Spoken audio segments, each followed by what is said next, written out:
That's balls of steel. Oh. He didn't have much of a choice. He was committed to the X-Flash. He just barely scrapes that one out. So he'll be thankful. And he's going to stick around as well. But this turret actually dangerously low. And against the Tristana, one wave of agency and that turret is gone.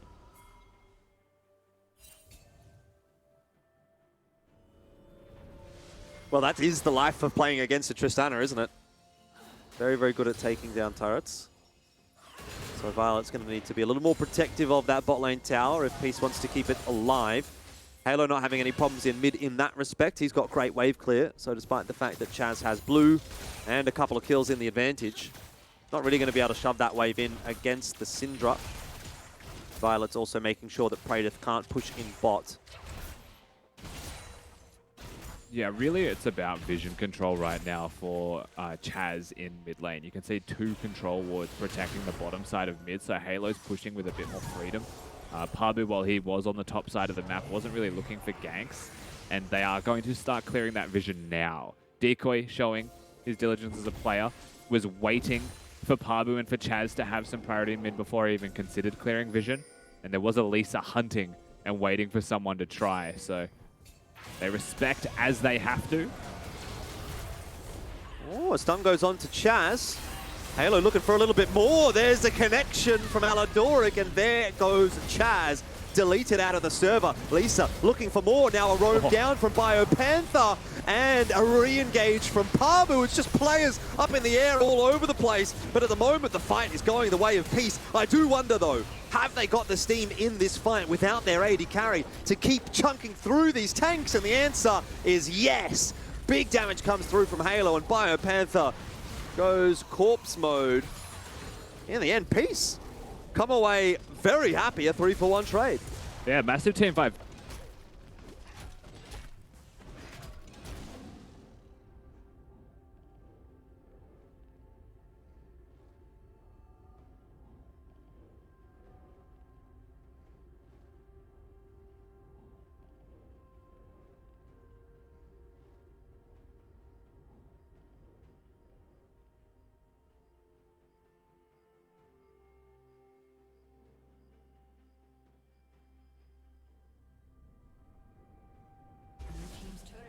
Destroyed.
to flip things back on its head and get back into the major advantage. 35 seconds for that dragon. If they can win this dragon fight, start to progress from there, all of a sudden you go back to the point where Peace is the ones in control of the game. And again, Pentanet's sort of trying to play catch up. And, I've said it so many times, I think Pentanet is a good team at playing catch up. But at a certain point, eventually playing catch up is going to catch up with you.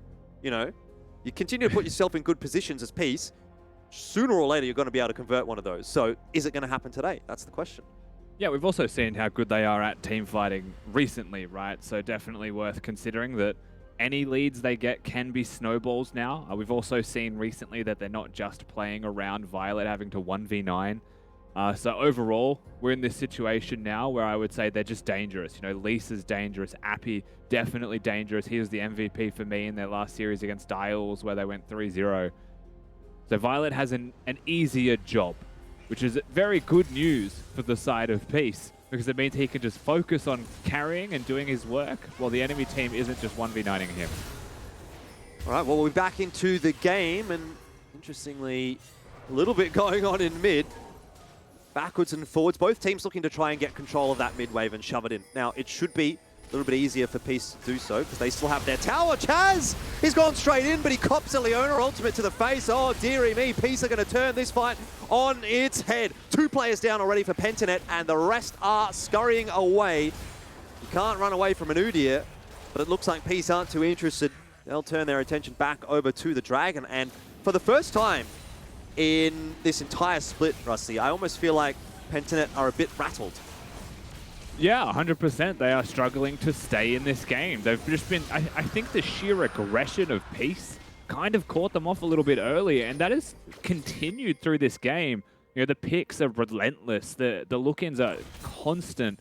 And try as they might, in that particular fight, they just got smacked around by how strong Peace are at the current moment. Praedyth is going to walk towards the top side of the map. He's going to look towards taking the outer turret if he can, but you can see the reinforcements from Peace there. They're going to stop that from happening. Herald, while you could consider it, it's not a trade that they could go for because they chose the fight. And they lost the fight. So now, Peace have actually won the chance to get a free dragon and contest that Herald. So back-to-back fight opportunities for them. And Summoner Spell availability. They've still got some in some key places. Nice damage, though. Yeah, Praedyth definitely not afraid, but maybe he should be. Scatter the Weak just falling short of Praedyth. He'll get away fine. Still, it's good to see that Praedyth knows his, his limits, I suppose. It feels like he's almost limit testing in that situation. Because he's going to need to be the one to step teleport up here. Has got a lot of items already online. And you talk about that teleport, it's enough to actually secure the Rift Herald for Pentanet. So at least something goes their way. Appy not able to match. Teleport advantage was the main reason for that still going their way. Aladoric is about to cop it. He does have Flash available. He might just be keen to turn this back around, and that's exactly what he wants to do. Dives into the back line. Has Violet there to help him out. Lisa there as well. So far, so good for Peace as they get rid of Pabu. These tanks just not online, and Halo from the back line up the river gets the Scatter the Weak through onto the Chaz. Not enough damage to kill him, but certainly enough to deal with Decoy. And now Biopanther the focus before Peace decide it's not worth it. Will clear the mid wave. Again, another favorable skirmish for Peace. The only loss there was the Scuttle Crab realistically. Sorry, not the Scuttle Crab. The Rift Herald realistically gets summoned in mid lane. Does get a charge off and, it starts to work on the inner turret in mid lane against Peace. But still, they're getting advantageous skirmishes. Still, you've got Halo currently going insane with his positioning, looking for flanks constantly on Syndra. Is risky business, especially when you don't have a flash. But he's been doing it successfully. And overall, the side of Peace have been putting in some serious work in these team fights, these skirmishes. Even when maybe they back away at the right moments, they don't look back in again and re-engage again when they feel confident. And there is this line drawn in the sand, Elfish Guy, and I like it a lot, where Peace is saying, you're illegal gaming, you're stepping into our jungle, we're strong, what are you doing? This is the point we fight you. I'd really love to see the upset today, if I've got to be honest, Rusty. I know I predicted for Pentanet, but I think it would be a great storyline to see Pentanet knocked down into the lower bracket and then Peace and Pentanet meeting again in the grand final. Really would set that one up. It's obviously still early days, though. This is only game 1 of a best of 5, and it's not even remotely over just yet. 2K the gold lead for Peace. It feels like a lot more, but it really isn't a whole lot. And here comes another teleport from both sides, in fact, as BioPanther tries to put his body on the line, gets into the face of Aladoric, who's now low. And Peace have been very good at turning these fights back on their heads, but when Aladoric is that low on HP, maybe not an option. Holding the ultimate the entire time there, BioPanther as well, doesn't actually fully commit, even with the teleport coming in for reinforcements. And the fact that Appy matched that one is important, though, as it means there is no distinct advantage in teleports for top laners right now. So I think overall you'd still call that a win, right? You get a bit of vision control. You get to force Peace away from the dead center of the map because Aladoric has to reset. And you do match those teleports. This Bio's just going to take some damage. Well, Violet does have Killer Instinct available. Not going to utilize it to close the gap, which turns out to be a good decision. Decoy hanging around in the blue side jungle. And they got his ult. So they got the Scion ultimate. That is something. It does mean that the engage is a little bit harder here for the side of Pensinet, but they're going again. Yeah, Lisa's coming back, trying to get some stuns, and so too is Appy. Pulls them all together, and Showstopper gets him at least out of there. But how far out? That's the real question. Praedyth going forward, rocket jump right in. Oh no! How is this happening? Violet Killer Instinct for himself. Dives into the entire team. And all of a sudden, Pentanet, they're back into the swing of things. And, well, not quite into the gold lead, but very close to it. Yeah, unfortunately for Violet, that was the Killer Int stick. Not what he was after. Just looking to maybe help his team get Praedyth off the map. There's a shutdown there as well, so it's worth considering. But he already got smashed in the 1v1. You know, at the start of that skirmish, Praedyth Violet, they go head-to-head. Praedyth wins that one comprehensively, and then they're just stuck in a losing situation. BioPanther, speaking of losing situations. Yep. This is a lose-lose if Aladoric finds him, and the Zenith Blade does connect, even though BioPanther is hidden in the bush. And everyone on Peace is thinking, oh, special delivery. 300 gold. Who's that going to? Halo, which is probably a good thing. 3-1 and 4. He's starting to ramp up now on that Syndra. It's been a funny game, actually, hasn't it? Lisa, we were talking about being so far ahead. It's 0-1 and 9, so he's playing that support Udyr. And does turn his attention to Baron, as you point out. This is going to hurt, though. They're going to take a lot of damage from this. Even though it's a 4v5, you have to consider the lack of resistances the Baron buff will provide for the side of Pensinet. No scat of the week right now for Halo. He used it earlier on in the piece, and I think that's the go signal for Pensinet. Showstopper does get rid of Decoy, but it's not a priority target. Someone else has to fall. Pabu does get stunned up. This time, Violet gets on top of a target, but Lisa overcommits. And Chaz from the side picks up a very easy thank you very much. So, 1 for 1 in the grand scheme of things. Oh, wow. Lisa definitely does overcommit. It's a nice pick from Chaz. Speaking of picks, they are going again. Halo thinks he's got the surprise for Chaz, but in the end, it's going back in the other direction. Big damage from the unstoppable onslaught, and BioPanther will pick himself up a kill. You can't afford to make mistakes like that if you're Halo, if you want to beat the best team in the league of Pensinet, right? You cannot afford to recall next to a ward if you're standing next to a bush that you haven't cleared.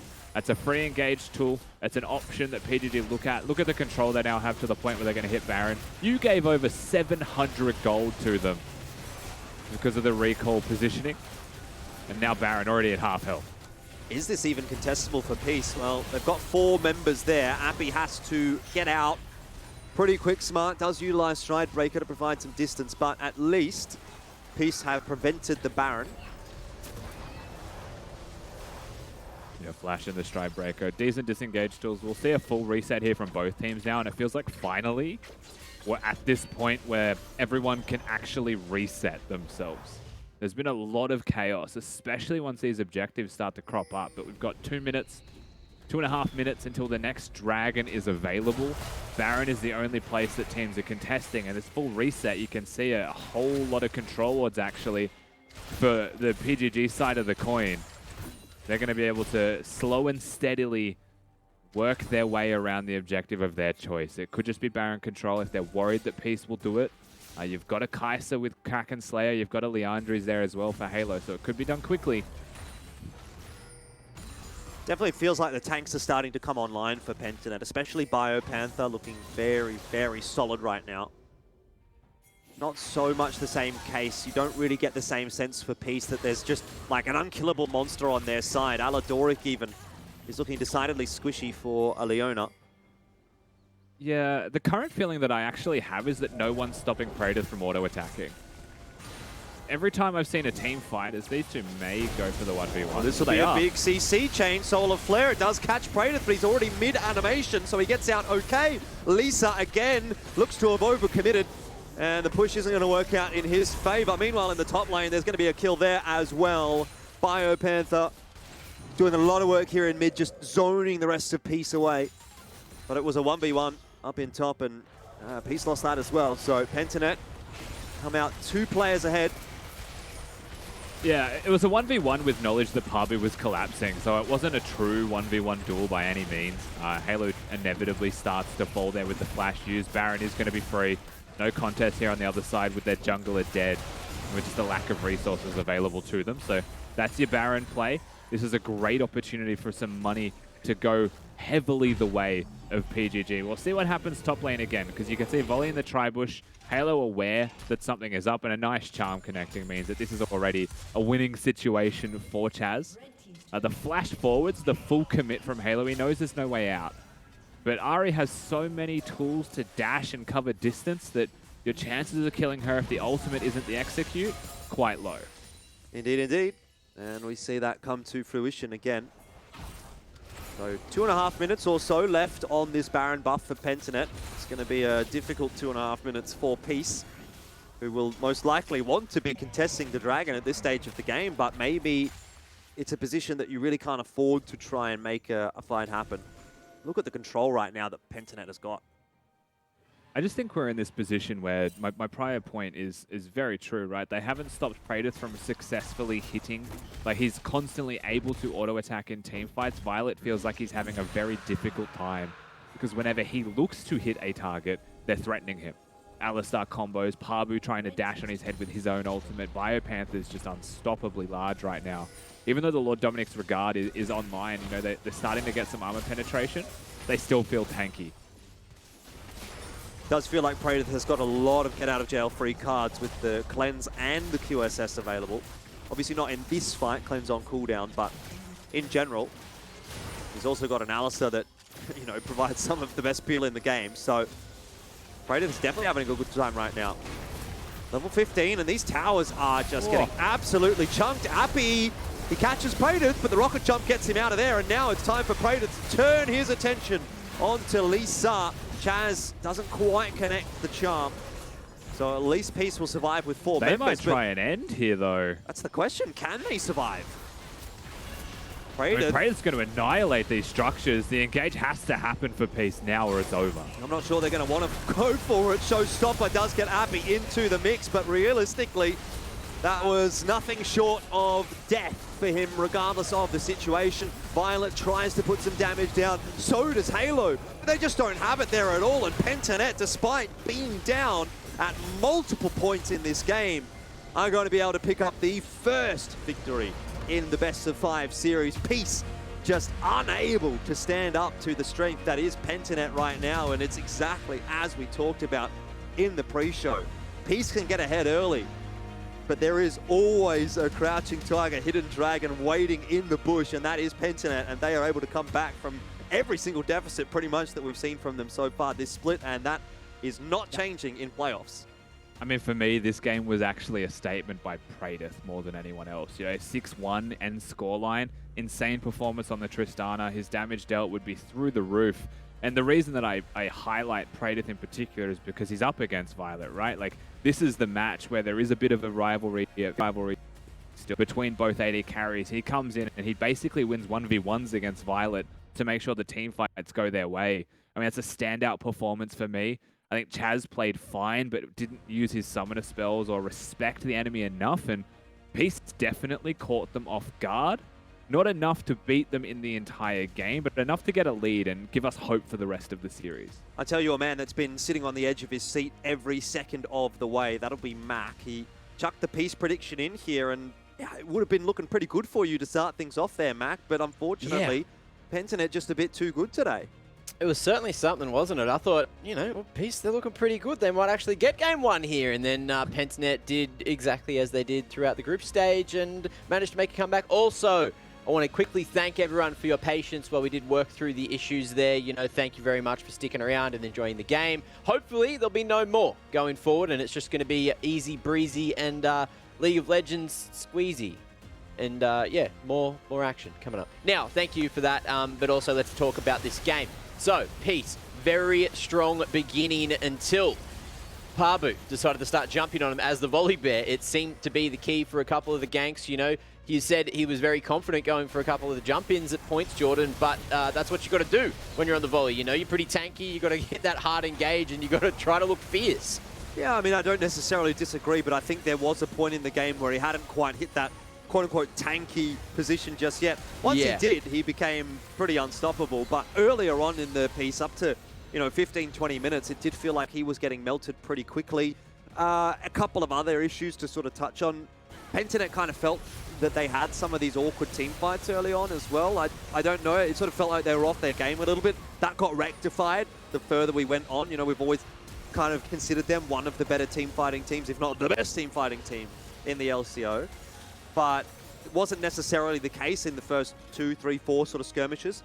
And one more thing to touch on was the fact that Peace, in multiple instances in that game, actually got caught out recalling, right? There was the instance in bot where Violet got caught by Decoy, and then there was the instance in mid where Halo got caught by, I think it was Chaz a little bit later on in the game. And at that point, it's kind of inexcusable. You know, you're in a playoffs game. This is potentially what we're going to expect to see in the grand final. You know, Pentanet is almost undefeated this season, and if you want to defeat them for the first time, you can't be affording mistakes like that. And those are the kinds of things that are little things, right? One death, it doesn't sound like a big deal, but when you compound it over the course of 30 minutes, particularly in important stages of the game, and you do it multiple times a game, then we're starting to raise some concerns for Peace. So I definitely think that has to be rectified going into game 2. But overall, I'm not too disappointed by what I saw from Peace. There was moments, you know, and that's kind of what I was hoping to see at least.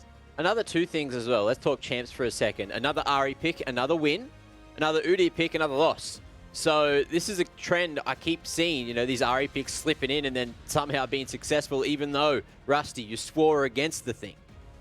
I have already at least 3 times back come back on that statement and said that with Everfrost available, Ari is good. He went Everfrost, therefore good. Also, Chaz was the original Ari, just as a note. You know, there's a couple of other players that have come in. Chaz was doing it before they were even playing League, mate. So I wouldn't be too surprised to see that one in future. I liked the Ari pick. I even said it in Champ Select. Mac, that's how for it I was.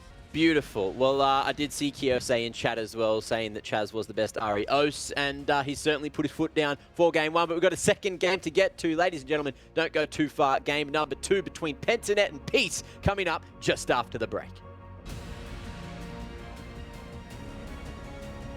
Go for the 1v1. Well, this will be a big CC chain. Solar Flare, it does catch Predator, but he's already mid-animation, so he gets out okay.